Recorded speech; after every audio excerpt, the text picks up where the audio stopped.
me to start with Judy Gibson. I'm a district judge sitting in Hereford Worcester. I'm also a law protection judge, and I'm a district judge member of the Civil Justice Council. This is an issue that is raising its head more and more.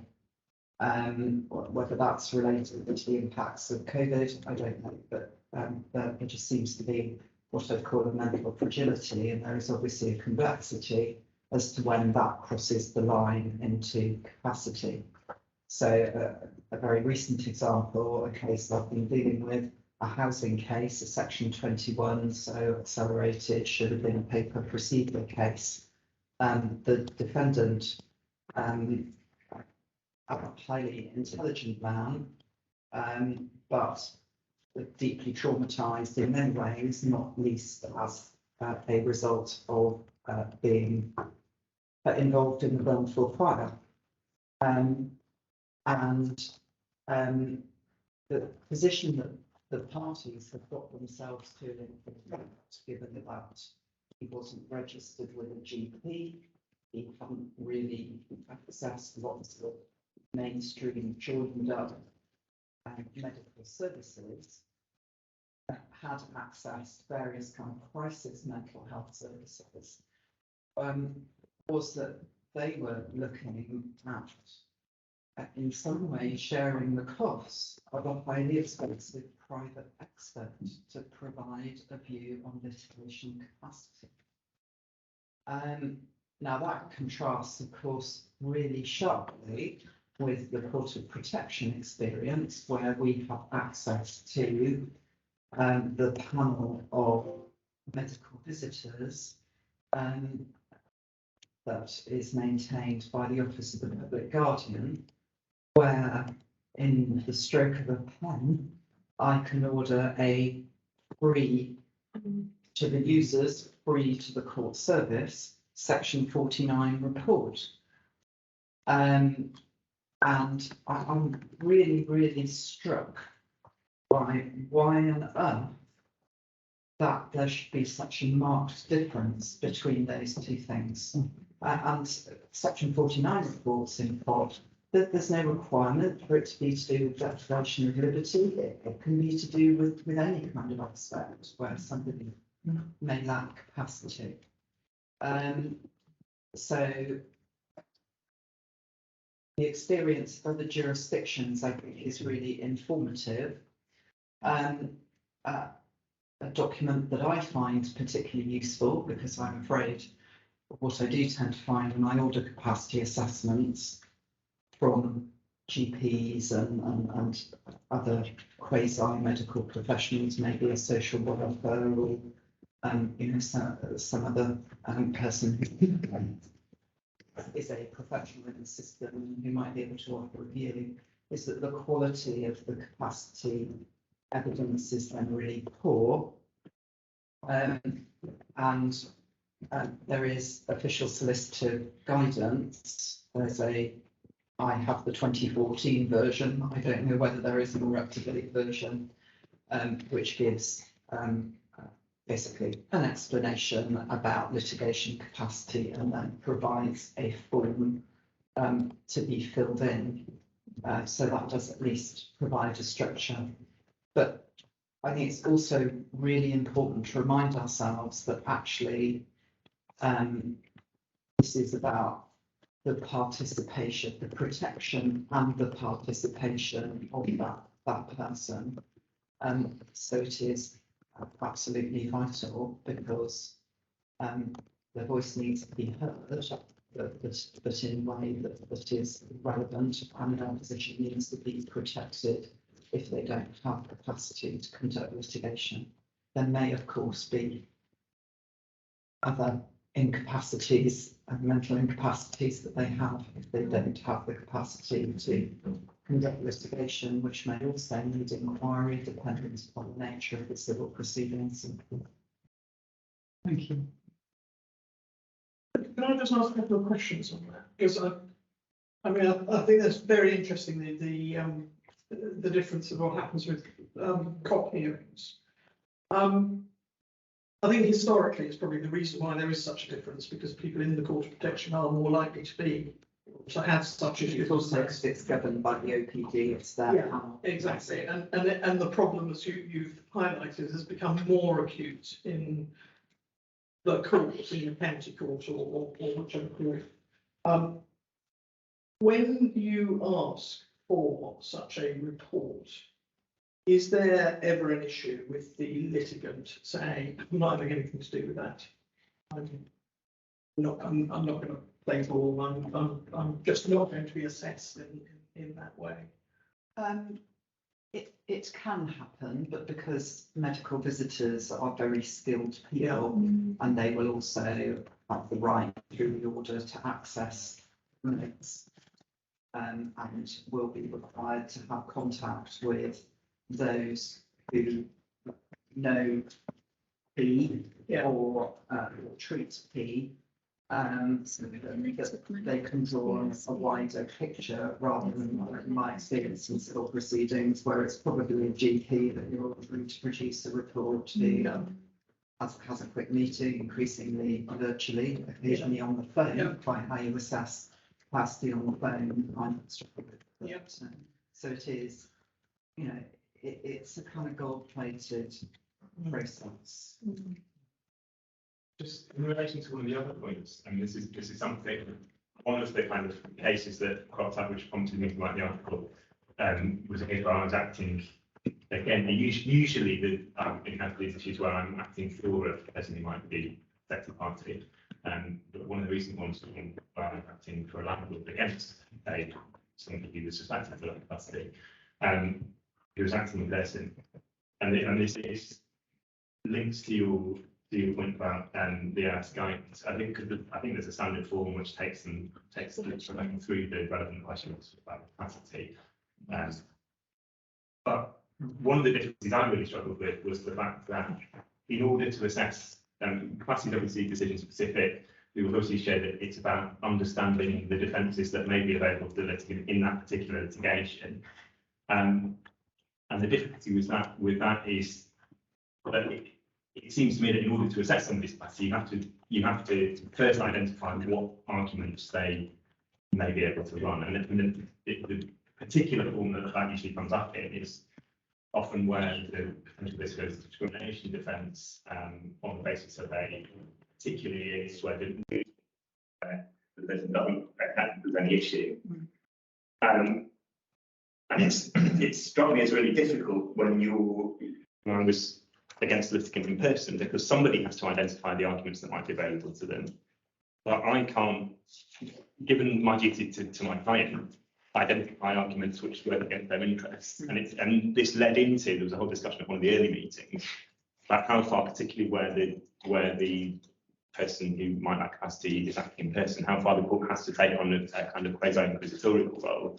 And that's certainly, I think the Family Justice Council produced some guidance which says effectively that. I mean,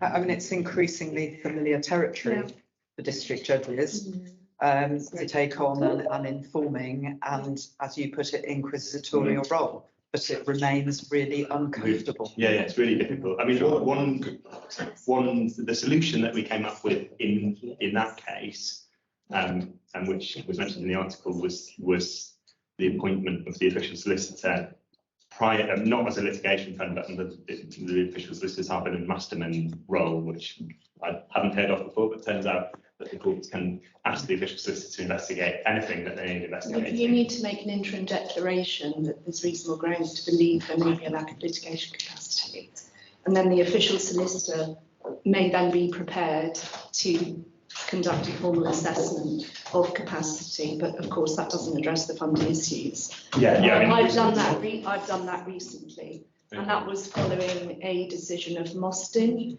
in matrimonial finance. Is that the case you were in?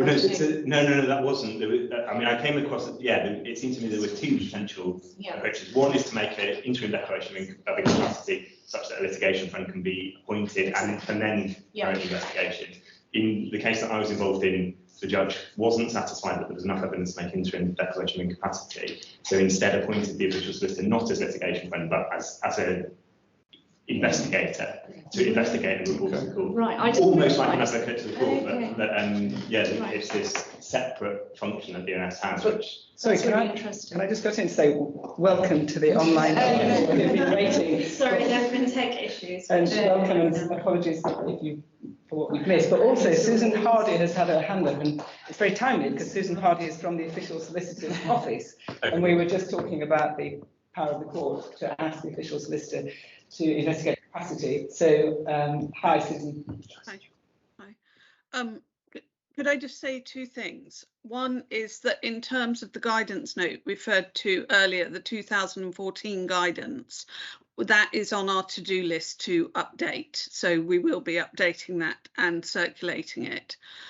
And then just in terms of the Harbour Masterman inquiry, in the civil court, as opposed to the Court of Protection, which I appreciate is a civil court, but leaving the Court of Protection aside for one moment, in the county court, it isn't always the case that there has to be a declaration saying the person lacks capacity in order for the judge to invite the official solicitor to conduct a Harbour Masterman inquiry. Because the range of a Harbour Masterman inquiry can be quite broad, and it will very much depend on the facts of the case, there doesn't always need to be that declaration. But if the question is about, does this person lack capacity to conduct these proceedings, whatever they are, possession, debt, whatever, there are more practical issues for the official solicitor about, one, whether that litigant is going to engage in any kind of assessment, two, as to how that assessment is going to be paid for,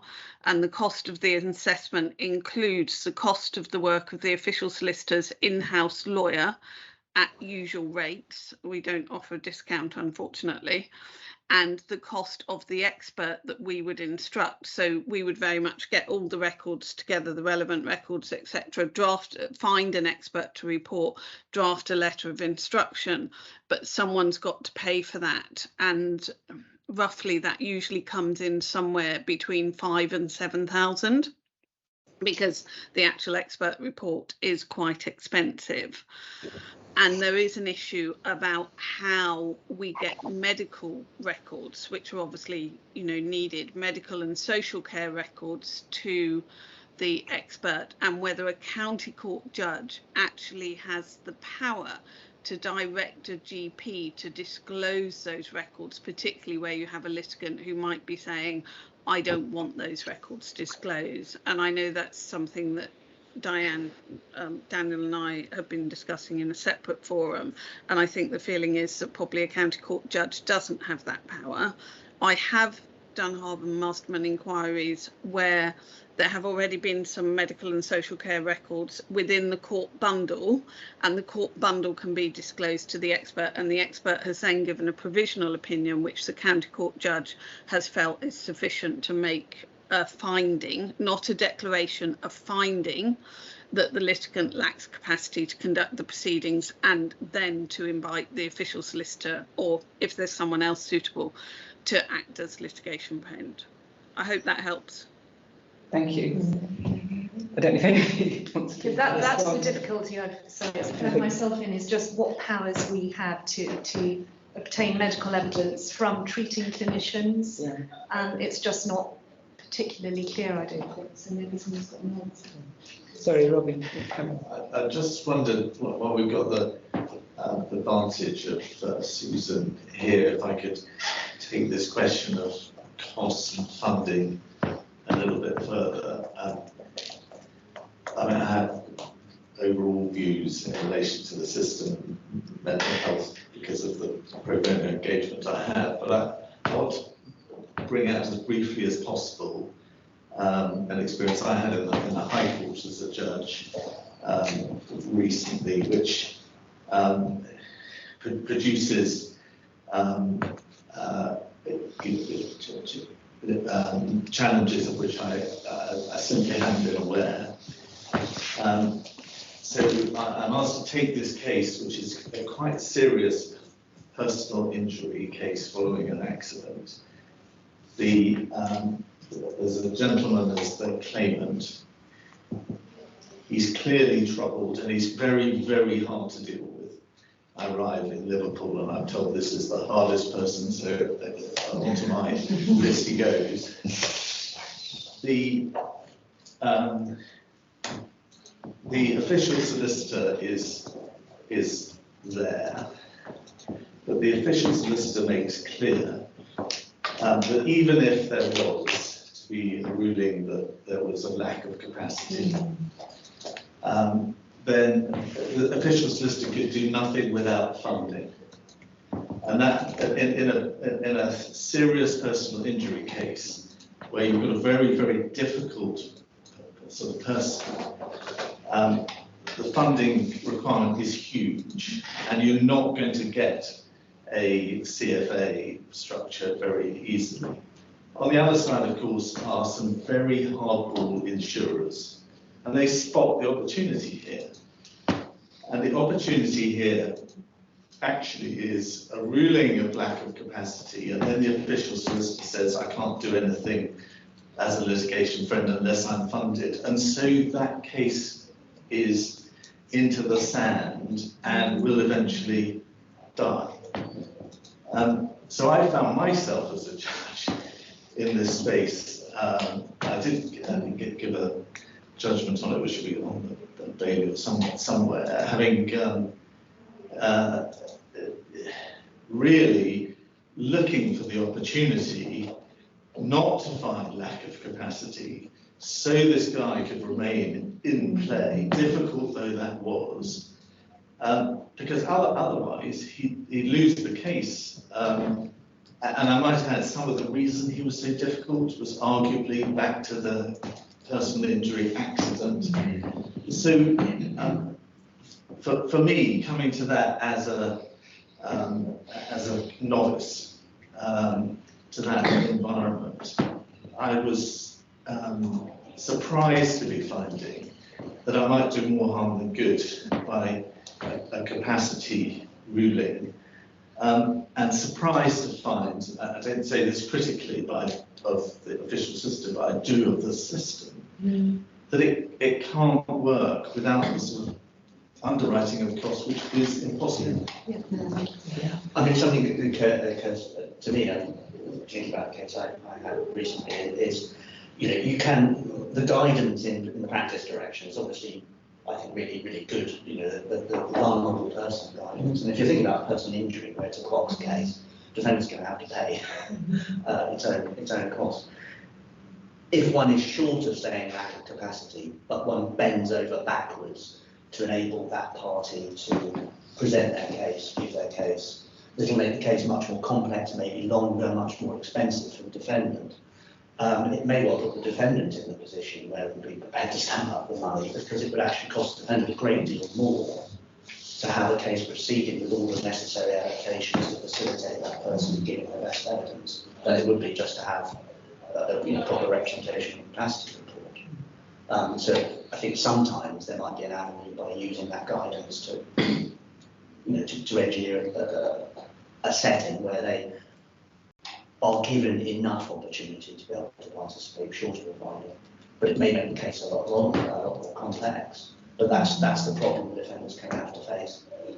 Yes, I mean, I think what you raise is something we've sort of touched upon, which is the problem of the kind of tactical advantages of either arguing capacity or arguing not capacity. And if you leave it to not leave it to the parties, because the parties involved with the parties' lawyers, there could be advantages to a declaration of incapacity or maintaining capacity. And ethically, it should be addressing the reality of the person rather than us trying to get round it. Because if they don't have capacity, we can't pretend that they're But I think what I find difficult. It's difficult in practice. Yeah. If I can give very briefly two practical examples from my experience as a housing possession duty advisor. One in Romford County Court about 3 years ago, where I'm sat in my little duty room at Romford, and I can hear from the waiting room just wailing. All I can hear is wailing. And this is somebody who the ushers just asked me if I would see. He had a case on the possession list. But basically, all the time that he was in the waiting room, basically all the time that he was in the court building, including in the waiting room, including in my little room, and including in the courtroom, he was simply waiting, and I couldn't get his name. I got his name from the list. So when I accompanied him into court, it was a relatively, I mean, how this fits in with the rules is a completely different matter, but it was a relatively simple matter to say, Judge, this guy, certainly at this moment in time, lacks the capacity to give me any instructions, never mind conduct the litigation. And I think you can't make any decision today. The judge was fairly willing to do that because actually he asked some questions of my client, and was fairly willing to do that because it was clear that he was not going to get anywhere. Earlier this year, different court, the same situation, Wandsworth County Court.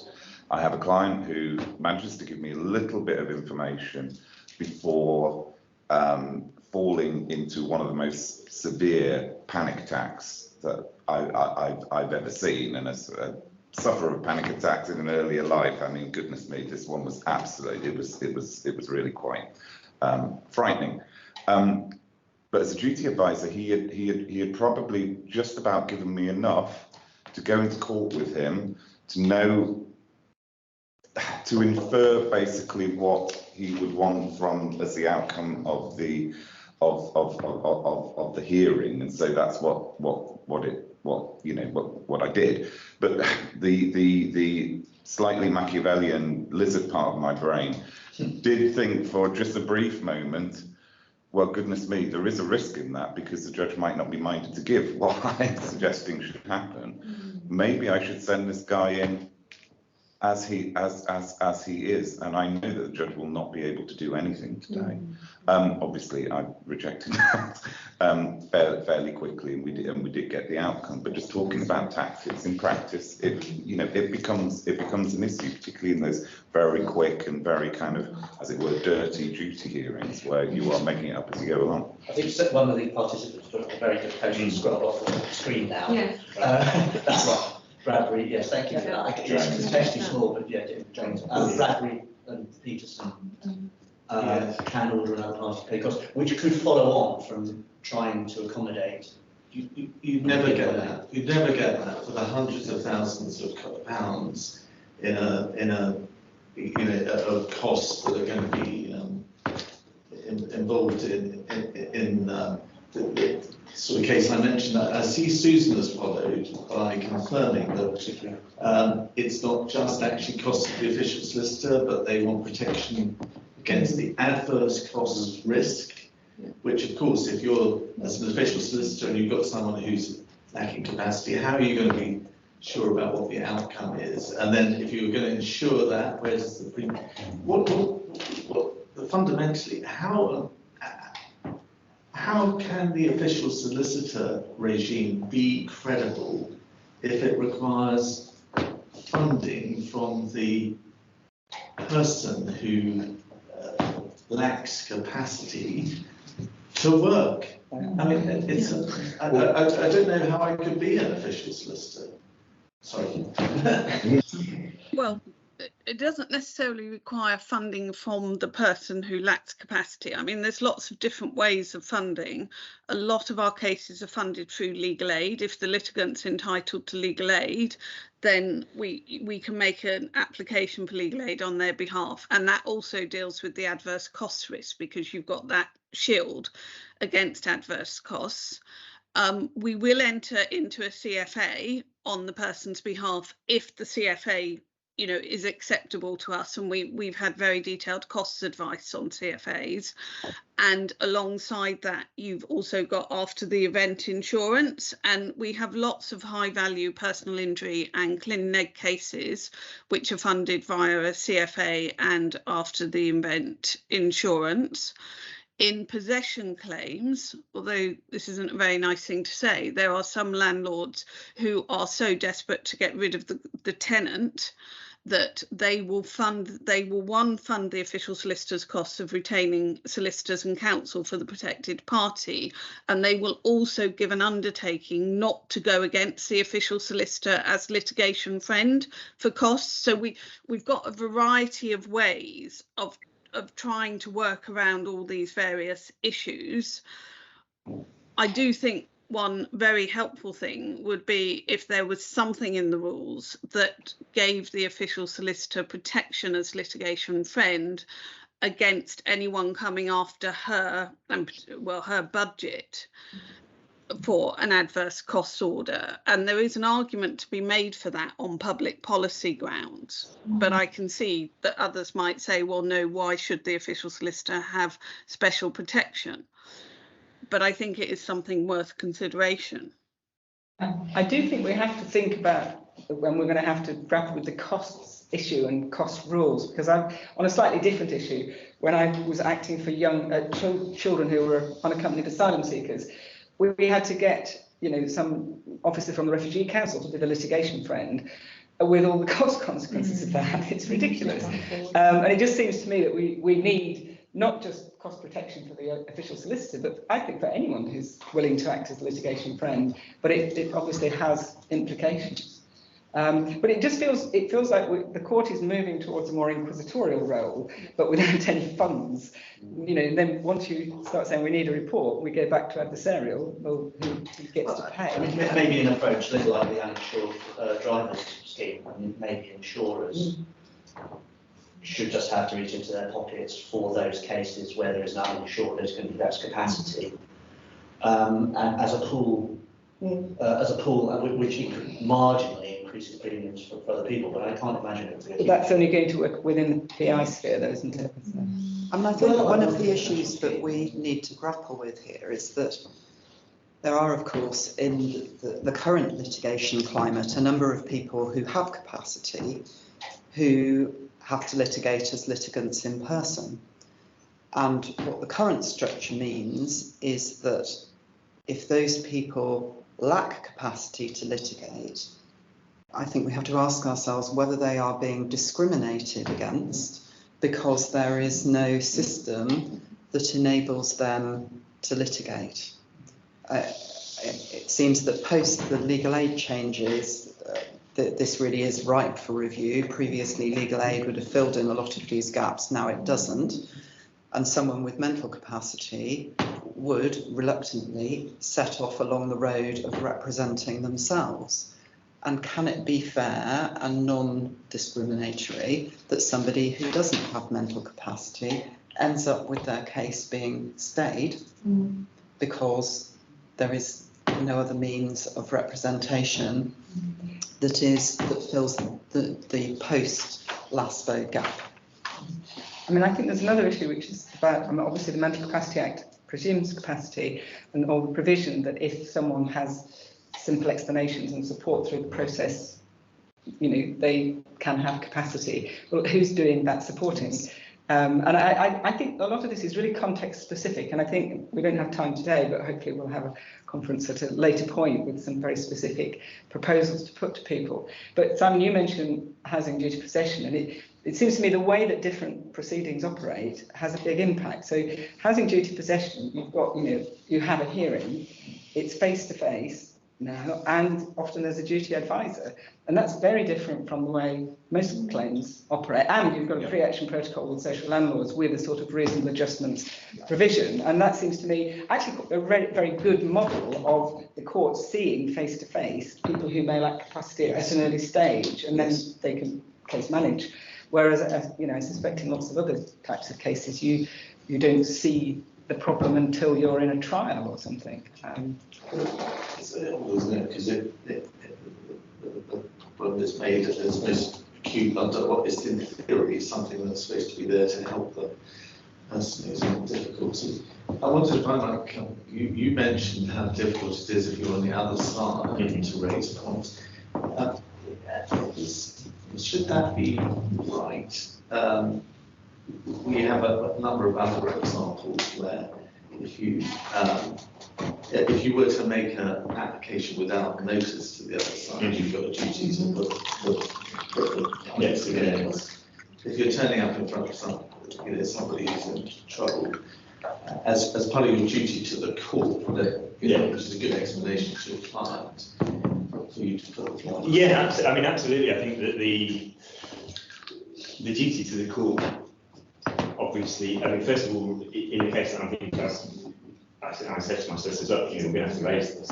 It's going to make it very expensive and very drawn out for clients, and it will run the risk case, and you're going to accrue thousands of pounds of rental if by the time this is resolved, but we've got to raise it.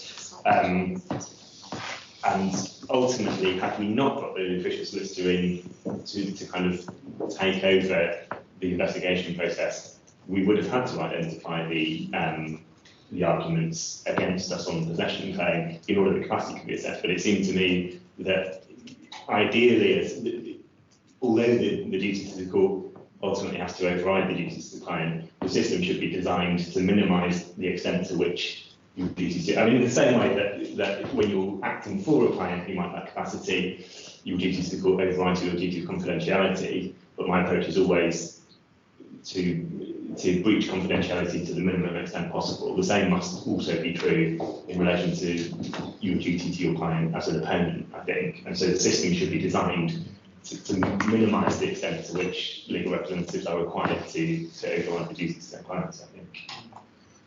Would it have possible power to order legal aid in the way that one might with a lots of liberty case at common law, or rather, some change in the legal aid provision so that a court that's satisfied that there's no other way to do justice could order legal aid. Especially if the official solicitor was in the front line of asking for this. Yes, referred to. Yes. That's turning we a ask suit Susan over. whether the official solicitor would has pressed for improvement in relation to legal aid here. The official solicitor does, when there are consultations on legal aid, she does respond to consultations on legal aid, but I'm not sure if I've completely heard the question, sorry. I was saying, what about a power for the court where it's satisfied there's no other way to do justice, either to direct legal aid or, as Robin said, perhaps to invite the official solicitor to come and say they want legal aid to be granted.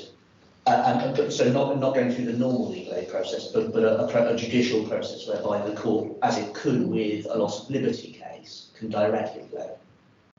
And then for the taxpayer to make available a pot to do that.